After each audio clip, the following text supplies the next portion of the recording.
यह आदमी कभी टीवी नहीं देखता था, इसलिए उसने जो नया टीवी खरीदा था उसे खोलकर उसके पुर्जे अलग कर दिए और फिर उसे 35वीं मंजिल से नीचे फेंक दिया, क्योंकि वह इस सुनसान इमारत में फंसा हुआ था। उसे उम्मीद थी कि धमाके की आवाज सुनकर गार्ड ऊपर देखेगा, लेकिन गार्ड उस समय रेडियो सुनने में इतना व्यस्त था कि उसने कुछ भी नोटिस नहीं किया। रात हो गई, फिर भी कोई उसे बचाने नहीं आया। अब उसे समझ आ गया था कि सबसे सस्ता अपार्टमेंट खरीदने की कीमत कितनी महंगी पड़ सकती है। मदद पाने के लिए उसने बाथरूम से टूथपेस्ट इकट्ठा किया और कार्डबोर्ड के एक टुकड़े पर हेल्प लिखकर नीचे फेंक दिया, लेकिन तेज हवा उसे उड़ाकर छत पर ले गई। उसने दूसरा बनाया, फिर तीसरा, फिर चौथा। देखते देखते पूरा टूथपेस्ट खत्म हो गया, फिर भी किसी की नजर उस पर नहीं पड़ी। अब उसके पास आखिरी तरीका बचा था। उसने अपने घाव को दबाया और खून से मदद का संदेश लिखा। इस बार कार्डबोर्ड सचमुच जमीन तक पहुंच गया। कुछ देर बाद कपड़े सुखा रही एक महिला की नजर उस पर पड़ी। खून से लिखा संदेश देखकर वह तुरंत इमारत तक पहुंच गई, लेकिन गार्ड ने उसे रोक दिया। उसका कहना था कि इस बिल्डिंग में पिछले 2 साल से कोई नहीं रहता। मजबूर होकर महिला वहां से चली गई और आदमी की आखिरी उम्मीद भी टूट गई। गुस्से और निराशा में उसने रेलिंग पर लात मारना शुरू कर दिया। तभी उसके दिमाग में एक खतरनाक योजना आई। वह बिना किसी सुरक्षा के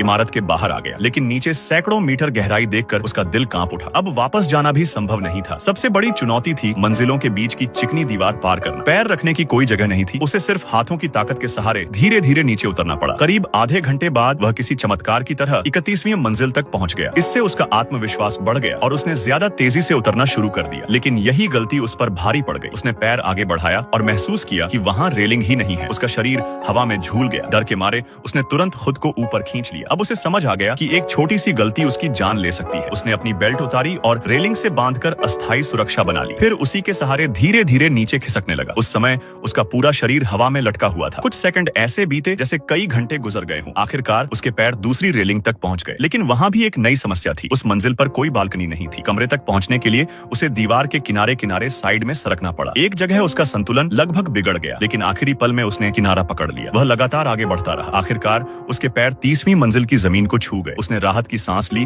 और कांच के दरवाजे को धक्का दिया, लेकिन दरवाजा नहीं खुला। उसने फिर कोशिश की और जोर लगाया, लेकिन कोई फायदा नहीं हुआ। अब उसके पास आखिरी विकल्प बचा था। उसने पूरी ताकत से दरवाजे पर लात मारी। कांच टूटकर बिखर गया। वह थके हुए शरीर को घसीटते हुए अंदर आया और धीरे से दरवाजे का हैंडल घुमाया। इस बार दरवाजा खुल गया। अगर दिल में जिंदा रहने की उम्मीद हो तो कुछ भी नामुमकिन नहीं। अगर इस आदमी का जज्बा पसंद आया हो तो वीडियो को जरूर लाइक करें।